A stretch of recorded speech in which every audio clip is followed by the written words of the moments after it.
Hello दोस्तों, नमस्कार। RJ Hindi कहानी में आपका बहुत बहुत स्वागत है। दोस्तों, कहानी का पूरा आनंद लेने के लिए वीडियो को लास्ट तक देखें। अगर कहानी पसंद आए तो कृपया चैनल को जरूर सब्सक्राइब करें और वीडियो को लाइक करें। तो दोस्तों चलिए शुरू करते हैं। नैना और रश्मि दोनों बचपन की सहेलियां, साथ स्कूलिंग, कॉलेज और जिंदगी की सारी रवानी साथ बीती थी। रश्मि सीधी सादी, खुद से ज्यादा जमाने की परवाह थी उसे, और दूसरी थी हमारी नैना, जिद्दी, चंचल, बेपरवाह। रश्मि की जिंदगी परेशानियों से भरी थी और नैना को सारी परेशानियां लेने की पड़ी थी। रश्मि खुद की उलझनें सुलझाने में नाकाम और नैना दूसरों के उलझनों में भी पड़ती रहती। आज मैं नैना से 10 सालों बाद मिला था और आज बिल्कुल बदल चुकी थी। जिस नैना के पीछे हमारे कॉलेज का हर दूसरा लड़का दीवाना था और उसे तो महारत हासिल थी लड़कों को फ्रेंड जोन और सोशल मीडिया पर ब्लॉक करने में। वो कहती, यार मुझे कभी प्यार व्यार नहीं होता, पता नहीं लोगों के दिल में इतना इश्क कहाँ भरा पड़ा है। इस पर वो सारे रिलेशनशिप वालों का मजाक बनाती और हम सब भी हंस देते थे। मैं उसके गेस्ट रूम में बैठा याद कर रहा था कॉलेज के दिनों को। नैना कॉफी लेकर आई। मैंने पूछा, सो मैडम आप अभी चाय नहीं पीती हैं? इस पर उसने जरा चिढ़कर कहा, क्या यह सवाल जरूरी था? और मैं चुप हो गया, क्योंकि नैना से इस बात पर बहस उसके जख्मों को शायद ताजा कर देता। फिर नैना ने कहा, आज इतनी बड़ी शख्सियत हमारे दर पर, हम धन्य हो गए। तो मैंने भी कह दिया, 1 लाख फीस भरनी पड़ेगी इस राइटर से मुलाकात के लिए। इस पर वो बोल पड़ी, चल हट, और हम दोनों हंस पड़े। 10 जुलाई 2008 जब मैंने नैना को प्रपोज किया था। नाना, मैं नैना से प्यार नहीं करता था, वो तो बस प्रैंक में दोस्तों के कहने पर। और इस पर नैना ने हंसकर मेरी खूब बेइज्जती की थी, पर मुझे भी फर्क नहीं पड़ा था, क्योंकि मुझे उससे कोई प्यार व्यार ही नहीं था। हाँ, ये अलग बात है कि उस प्रपोजल के बाद उसके दीवानों में एक नाम मेरा भी शुमार हो गया था। वो थी ऐसी अपनी जिद मनवाने की हुर्र रखने वाली नैना। वो कहाँ कभी हारी थी किसी से, सिवाय किस्मत के। बात हमारे कॉलेज के दिनों की है। मैं, नैना, रश्मि, प्रतीक और मोहित, हमारी दोस्ती पूरी यूनिवर्सिटी को मालूम थी। जैसे मैं और प्रतीक शुरू से साथ थे, फिर हमें नैना मिली और उसके बाद रश्मि थी। रश्मि को हमारे ही कॉलेज के किसी लड़के ने छेड़ दिया था और तब नैना ने अकेले उसकी इज्जत उतार दी थी पूरे कॉलेज में, और उससे माफी भी मंगवाई थी। ये नज़ारा तो पूरे कॉलेज ने देखा था। तभी से नैना से दोस्ती हुई थी हमारी, और साथ ही रश्मि से। एक रात जब हम सब प्रतीक की बर्थडे पार्टी में थे, हमें काफी देर हो गई थी। रश्मि को घर तक छोड़ने में खुद गया था और नैना ने कहा कि वो खुद चली जाएगी। नैना ऑटो से निकली। रात के 9:30 हो रहे थे। मैं रश्मि को छोड़कर हॉस्टल आ चुका था। तब मुझे नैना के पापा का कॉल आने लगा। रात के 11 बजे आपकी कोई फीमेल फ्रेंड के घर से कॉल आए तो खुद के गुनाह याद करने लग जाइएगा आप। मैंने कॉल रिसीव किया। हेलो, नमस्ते अंकल। अंकल बोले, आप लोगों की पार्टी कुछ ज्यादा ही लंबी नहीं चल रही, और ये नैना से बात करवाइए, कॉल रिसीव नहीं कर रही हमारा। मैं सन्नाटे में लगा, मेरी धड़कन बस रुकने को है। लड़खड़ाती आवाज में मैंने कहा, अंकल, पर नैना तो 1-1.5 घंटे पहले ही निकल गई थी और पार्टी भी खत्म हो। अंकल नाराज और घबराहट में कांप गए हो जैसे। किसके साथ निकली थी वो पार्टी से? ये वक्त था हमारे गुनाहों की सजा पाने का। मैं बड़ी मुश्किल से बोल पाया कि वो अकेले ही। अंकल ने ना जाने मुझे कितनी गालियां दी। मुझे आज पहली बार इतना डर लगा था किसी लड़की के लिए। मैंने कहा, अंकल आप परेशान ना होइए, हम अभी पता करते हैं। और नैना वैसे बहुत हिम्मती, एक जवान बेटी के बाप को तुम समझाओगे? अंकल ने कहा। अंकल हम अभी ढूंढते हैं नैना को। फोन कट चुका था। मैंने तुरंत रश्मि को कॉल किया बार बार, पर शायद वो सो चुकी थी, क्योंकि उस रात उसने ना नैना के पापा का कॉल रिसीव किया, ना मेरा, और ना ही नैना का शायद। मैंने प्रतीक को कॉल करके बुलाया, उसे सारी बात बताई, और रात के 12:30-1 बजे हम दिल्ली की सड़कों पर भटकते नैना नैना चिल्लाते रहे। उस रात मैं पहली बार रोया था। मुझे नहीं पता ये मेरी दोस्ती की फिक्र थी या मोहब्बत का दर्द था, पर नैना नहीं मिली। सारी रात हम सब एक दूसरे को फोन मिलाते रहे, पर सब नाकाम थे। मैंने क्यों उसे अकेले जाने दिया? ये सवाल मैं खुद से 1000 बार कर चुका था। कोस रहा था खुद को हर सांस के साथ, विनती कर रहा था ओ ठीक हो। दिल्ली जैसा शहर है और सारी रात कोई लड़की, पता नहीं है इतने डरावने ख्याल ही क्यों आते हैं मन में। सुबह के 4:30 बज चुके थे। मैं और प्रतीक नैना के घर पर थे। अभी तक कोई ऐसा कटु शब्द ना बचा था जो हमारा सुनना बाकी रहा हो। पर दर्दवश एक, नैना की कोई खबर नहीं थी। आंटी बेहोश सी पड़ी थी। नैना की छोटी बहन महिमा का बेंगलोर में एडमिशन खारिज किया जा चुका था और नैना को कुछ हुआ तो अंकल हमें जिंदा नहीं छोड़ेंगे, ये भी कहा जा चुका था। 5:30 बजे अंकल के फोन की घंटी बजी। कोई नया नंबर था। उन्होंने फोन रिसीव किया। हम सब अपनी सांसें रोके कि जाने फोन के उस तरफ कौन है और क्या खबर है। हेलो पापा, हम सब ने स्पीकर पर ये सुना। अंकल रोने लगे। मैंने फोन ले लिया, पूछा कहाँ हो तुम, कैसी हो, कहाँ थी सारी रात। अंकल ने मेरे हाथों से फोन छीन लिया। नैना बोली, अरे रौनक तुम मेरे घर पर। अंकल रोते हुए, कहाँ हो तुम बेटा, कैसी हो। नैना बोली, पापा आप रो क्यों रहे हैं, मैं बिल्कुल ठीक हूँ। बस कल रात छोटा सा एक्सीडेंट हो गया था। क्या, कैसे, कहाँ हो भी, ज्यादा चोट तो नहीं है। किसी लड़के की आवाज उधर से आई। प्रणाम अंकल, मैं मोहित बोल रहा हूँ। आपकी बेटी ठीक है अभी? कल रात इनका एक्सीडेंट हो गया था, तब मैं इन्हें हॉस्पिटल लेकर आया हूँ। हम संजीवनी हॉस्पिटल में हैं। अंकल बोले, बेटा आपका बहुत बहुत आभार, हम आपका ये एहसान। मोहित ने कहा, आप प्लीज चिंतित ना हो और जल्दी ही आ जाइए। इन्हें जब से होश आया है आप सभी को याद कर रही हैं। हाँ बेटे, हम बस आधे घंटे में पहुंच रहे हैं, तब तक आप वहीं रुकिएगा। हम लोग हॉस्पिटल पहुंचे। अंकल ने मोहित को कॉल किया और बाहर आया और हम लोगों को नैना के वार्ड में ले गया। उसके दाहिने पैर में और सिर पर भी पट्टी लगी थी। अंकल रो पड़े। नैना ने बताया कि उसकी ऑटो को किसी कार ने टक्कर मार दी थी। ड्राइवर को ज्यादा चोट नहीं आई। फिर मोहित ने बताया कि वो उसी रास्ते से गुजर रहा था, तब ड्राइवर ने ही मदद मांगी। मैं नैना को देखे जा रहा था, फिर उसकी नज़र भी मुझ पर आ रुकी। वो कुछ कहती कि नर्स ने आकर हम सभी को बाहर निकाल दिया। मोहित ने बताया कि आज शाम तक डिस्चार्ज भी मिल जाएगा। अंकल नैना के साथ थे। हम तीनों चाय पीने बाहर आए। बातों बातों में पता चला कि मोहित भी हमारी कॉलेज से ही है। हम चाय बिस्किट लेकर गए अंकल के लिए। देखा रश्मि भी आ चुकी है। हमने अंकल से माफ़ी मांगी। हमारी माफ़ी मांगने पर भी नैना हंस रही थी, जैसे उसे पता हो कि उसके पिताजी ने हमारी क्या खातिरदारी की हो। खैर हमें माफ़ी मिली और हमारे ग्रुप में एक नाम और शामिल हो गया, मोहित। नैना ने 2-3 दिन की रेस्ट ली थी, फिर कॉलेज में रेगुलर हो गई। अगले महीने हमारी परीक्षाएं शुरू होने को थी। इस वक्त पर रश्मि हम सभी को क्लासेस देती थी। मोहित भी टॉपर था। उसके और नैना के 2 पेपर्स कॉमन थे, तो उनकी पढ़ाई अक्सर साथ होती थी। मोहित हम सब में सबसे ज़्यादा सीधा था और नैना सबसे खतरनाक।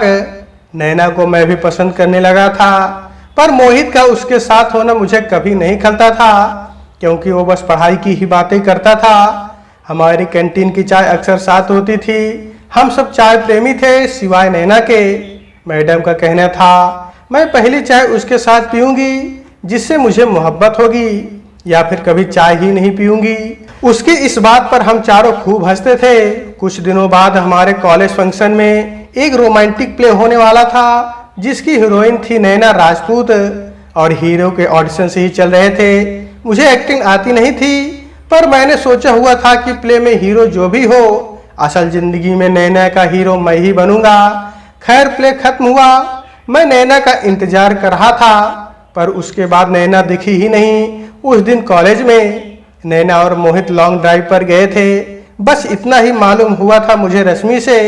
खैर अगले दिन ही मोहित ने हम सबको बताया कि वो 2 साल से एक लॉन्ग डिस्टेंस रिलेशनशिप में है। उसकी गर्लफ्रेंड लखनऊ में रहती है और वो उससे बहुत प्यार करता है, और एक बार अच्छे से सेटल हो जाए फिर मोहित उससे ही शादी करेगा। अब मैं और निश्चिंत हो गया था। मोहित की रिलेशनशिप जानने के बाद हम सभी ने उससे पार्टी ली, जिसमें पहली बार नैना ने जिद करके शराब पी ली थी। मुझे आज भी शक है कि उसका इस तरह पीना उसकी मस्ती थी या कोई दर्द था। इस हालत में वो ना अपने घर जा सकती थी ना रश्मि के। मैं खुद हॉस्टल में रहता था तो उस रात बहाने करके झूठ बोलकर रश्मि और नैना दोनों ही मोहित के यहाँ रुकी। बेचारा मोहित बहुत परेशान था, पर अब दोस्ती की है तो। अगली सुबह हम सब कॉलेज में मिले। नैना बहुत खामोश थी। हम सबको लगा शायद अपनी हरकतों के लिए शर्मिंदा हो। एक मोहित के सिवा हम सब ने नैना को बहुत डांटा, पर वो चुपचाप हमें इग्नोर करती रही। एक बात तो थी, मोहित और नैना एक दूसरे को बहुत मानते थे। नैना जो किसी को भी कुछ भी जवाब दे देती थी, एक मोहित की बातों पर खामोश हो जाती थी। बाकी सबको चुप कराना तो आदत थी उसकी। एक बार कॉलेज के फंक्शन के दौरान ही नैना की ड्रेस पूरी फट गई थी। तब उसे चेंजिंग रूम में बिठाकर मोहित ने तुरंत बिना किसी के जाने एक नई साड़ी लाकर दे दी थी। ये बात भी बाद में मालूम हुई थी मुझे। हम सभी ने बहुत तारीफ की थी नैना की। उसे साड़ी में देखकर मैं उस रोज भी इजहार कर देता, पर मुझे हिम्मत ना हुई, या फिर मोहित के सामने मैं खुद को छोटा महसूस करने लगा था। जबकि हम सभी जानते थे उसकी मोहब्बत कोई और है और वो कितना लॉयल है। ये उसकी गर्लफ्रेंड से ज्यादा हमें यकीन था। उसकी परवाह फिक्र और हर बात में अपनी मोहब्बत का जिक्र होता था। नैना अब बहुत अदब से पेश आने लगी थी। पता नहीं ये बदलाव कब होने लगा था उसमें, पर जो भी था मेरी मोहब्बत हर दिन बढ़ रही थी उसके लिए। कॉलेज कैंटीन में हम लोग ट्रूथ एंड डेयर खेल रहे थे। जब पहली बार एक गेम पता नहीं किस मोड़ पर चला गया था। नैना से पहला सवाल, तुम सबसे ज्यादा यकीन किस पर करती हो? नैना का जवाब था मोहित।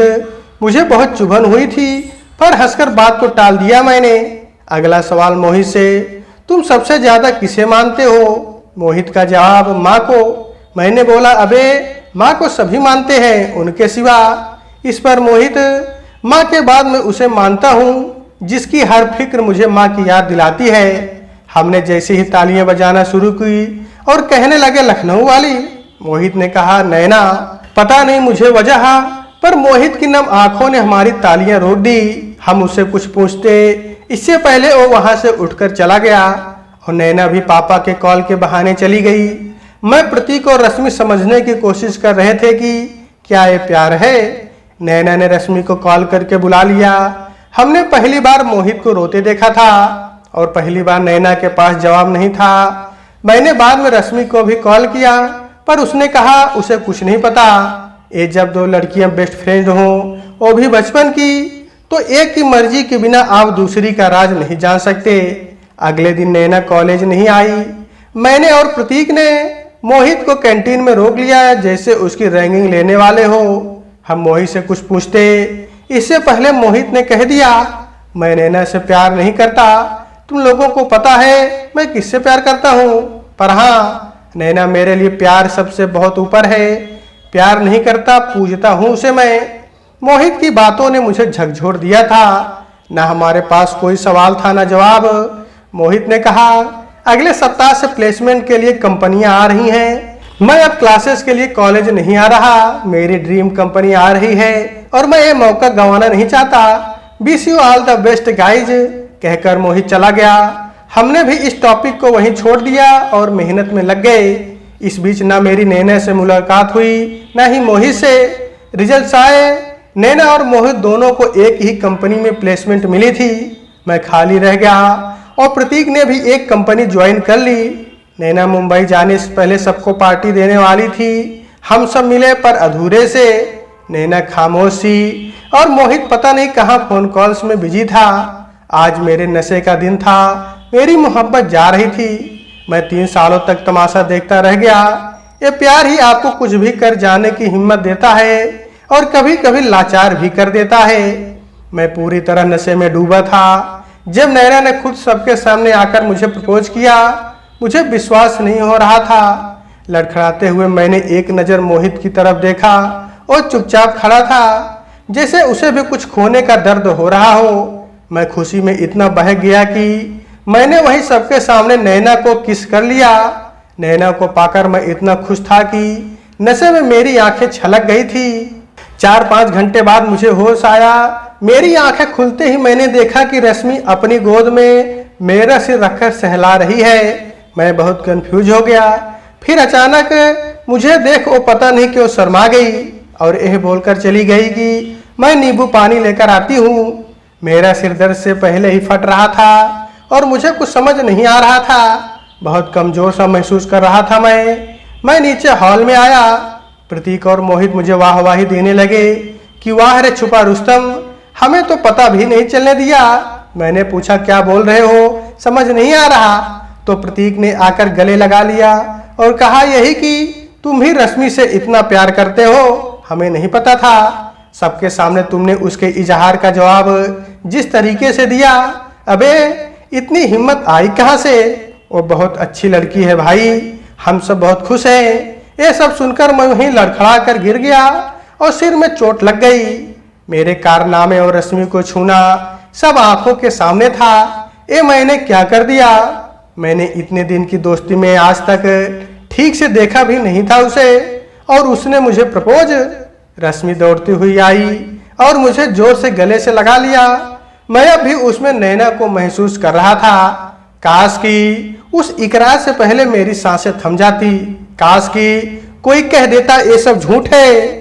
मेरे नशे ने मेरी जिंदगी छीन ली थी मुझसे। मैंने हार नहीं मानी। मैंने सोचा नैना से मिलकर सब कह दूंगा। मेरा फोन कहीं नहीं मिल रहा था तो मैंने मोहित का फोन ले लिया। जैसे ही फोन उठाया नैना का मैसेज था, मोहित कल हम दोनों ही मुंबई के लिए निकल रहे हैं, वहाँ हमारी ब्रांच अलग होगी, फिर शायद मिलना हो ना हो इस तरह। क्या तुम यहाँ आखिरी बार मुझसे मिल सकते हो?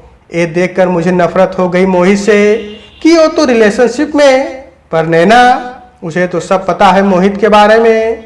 मेरी नफरत ने ये रूप लिया कि मैंने ऐलान कर दिया कि मैं शादी सिर्फ रश्मि से करूंगा। सभी लोग बहुत खुश थे और मैं नफरत और मोहब्बत के बीच जल रहा था। उस शाम मैंने मोहित को अकेले जाते देखा। मैं समझ गया ये दो बेवफाओं की मुलाकात होने वाली है। कल से ऐसे भी दोनों एक शहर में एक कंपनी में होने वाले थे, फिर कोई रुकावट नहीं होगी।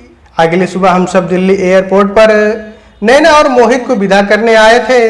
मोहित हमारे साथ ही था। फ्लाइट की अनाउंसमेंट हो चुकी थी और नैना का कोई पता ना था। प्रतीक ने मोहित से पूछा, बात हुई है क्या उससे तेरी? कहाँ है वो? मोहित ने कहा, कल ही हुई थी, बोला भी था मैंने कि लेट मत होना, काफी देर हो रही थी। सो मोहित अपना सामान लेकर अंदर चला गया। रश्मि लगातार नैना को कॉल करती रही पर फोन नॉट रीचेबल आ रहा था। हमें लगा शायद दूसरी फ्लाइट से जाएगी, पर मोहित ने मुंबई जाने के एक हफ्ते बाद बताया कि नैना यहाँ आई ही नहीं। 10 साल बाद नैना से आज मैं वो सारी बातें जानने आया हूँ कि उस फंक्शन के बाद उसके और मोहित के लॉन्ग ड्राइव पर ऐसा क्या हुआ। जब वो और रश्मि मोहित के घर रुके तो क्या हुआ था, और ट्रूथ एंड डेयर में मोहित के आंखों में आंसू क्यों थे? क्या उसकी पहली मोहब्बत में पहली चाय की ख्वाहिश पूरी हुई? और सबसे जरूरी सवाल, और उस रोज मुंबई क्यों नहीं गई? ये सारे सवाल मैंने अपनी डायरी में लिखकर नैना की तरफ बढ़ा दिए। वो कहने लगी, ओहो, राइटर रौनक की डायरी पढ़ने को मिलेगी, क्या है इसमें? मैंने बोला कुछ सवाल है। नैना बोली, कैसे सवाल? वही जिनका जवाब तुमने 10 सालों में नहीं दिया। नैना बोली, तुम्हारे और रश्मि के बेटे का बर्थडे है, कार्ड वहीं रख दो, मैं जरूर आऊंगी, अब तुम जा सकते हो। नैना प्लीज डोंट डू दिस। मैं घुट रहा हूँ इन सवालों के बीच। मोहित से भी इतने सालों में बात नहीं हुई। नैना बोली, कौन मोहित? मैं गुस्से में चिल्लाता हुआ, वही मोहित नैना राजपूत जिसके प्यार में तुम पागल हो, वही मोहित जिसकी तस्वीर तुम्हारी फोन की स्क्रीन पर आज भी है, वही मोहित जिसकी वजह से तुमने हम सबसे दूरियां बना ली, वही मोहित जिसकी वजह से मैंने तुम्हें। नैना उठकर जाने लगी और ना जाने किस हक से मैंने उसकी कलाई पकड़ ली और खींच लिया उसे अपनी ओर। नैना गुस्से में बोली, हाथ छोड़ो मेरा, मैं तुम्हारी बीवी नहीं हूँ, तुम हो सकती थी मेरी बीवी। नैना ने मेरे गाल पर एक थप्पड़ रख दिया। आज जाकर मेरा इश्क कामिल हुआ था। आज मेरी हद तड़प बुझी थी। आज उसने हक जो जताया था मुझ पर, मैंने नैना का हाथ छोड़ दिया। मैंने अपना बैग उठाया और जाने लगा। इस बार मेरा हाथ थामने वाली वो थी। मेरा बैग वहीं मेरे हाथ से गिर गया जब नैना मुझसे लिपट गई और रोती जा रही थी और मेरा रोम रोम उसे छूकर तृप्त हो रहा था। मैंने जैसे ही अपनी बाहें उसकी तरफ बढ़ाई और रोती हुई बोल उठी, मोहित कैसा है वो? और मैं रुक गया। वो बिना रुके बोलती जा रही थी। हमारी पहली लॉन्ग ड्राइव पर ही मैंने मोहित को प्रपोज कर दिया था, पर वो किसी और से बेइंतहा मोहब्बत करता था।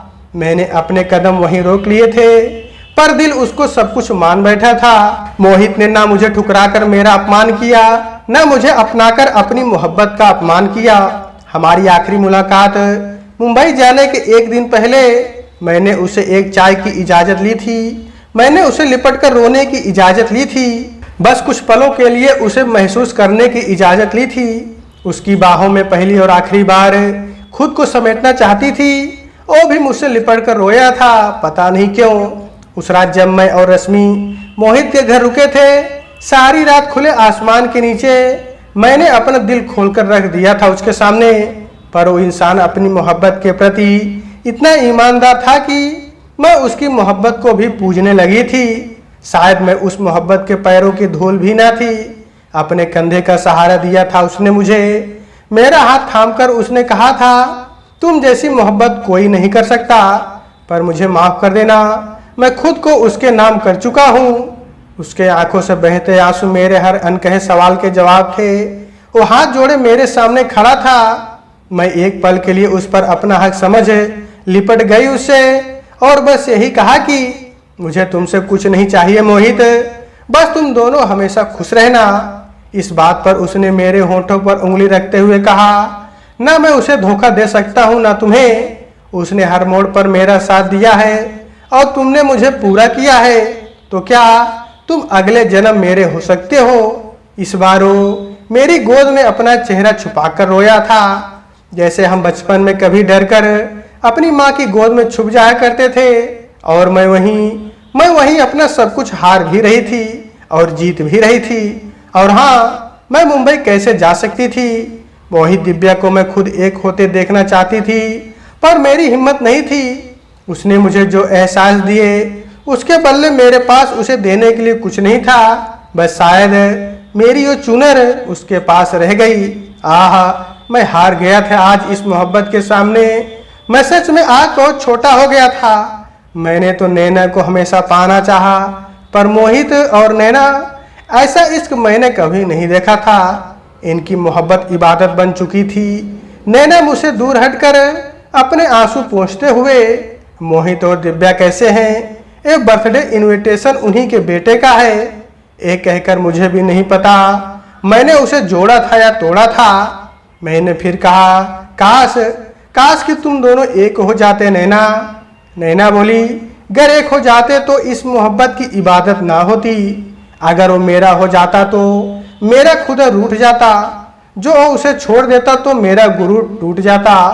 आज एक बार फिर नैना ने मुझे खामोश कर दिया था। कौन कहता है इश्क मुकम्मल नहीं इस जहां में जनाब, एक वही तो अधूरा होकर भी मुकम्मल है। तो दोस्तों, आज के वीडियो में बस इतना ही। कहानी आपको कैसी लगी कमेंट बॉक्स में जरूर बताइएगा। तो दोस्तों, नमस्कार।